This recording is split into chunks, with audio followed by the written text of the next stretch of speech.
Topping news tonight, an investigation has been launched following an industrial accident at a company in the Freeport Harbor today, claiming the life of its employee. Reports say shortly after 11 a.m., police were called to the scene where a man who was operating a forklift was electrocuted. Our Ajaquant was at the scene and has more in tonight's top story.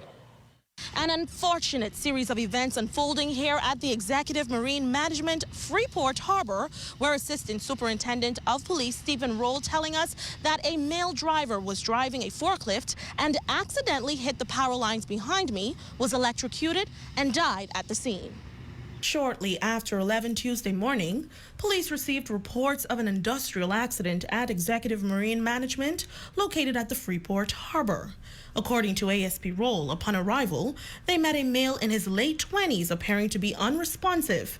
EMS personnel arriving moments later, confirming no signs of life. According to reports, it's a male employee of an industrial company here at the industrial site at the Freeport Harbor.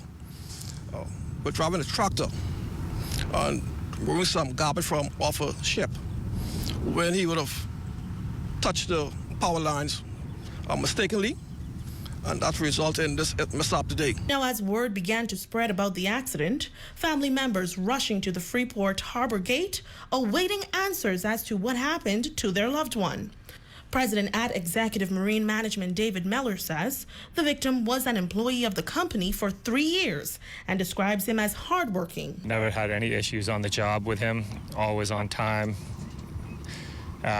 always did his job to the best of his ability. He was a good operator, a good worker, and all in all, a very good guy.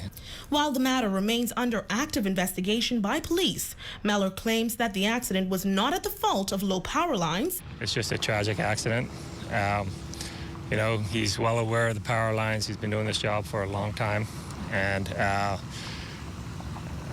I don't know what happened. Executive Marine deals with a lot of offshore stuff, and every time we do a job, there's safety meetings, safety protocols, safety checklists, and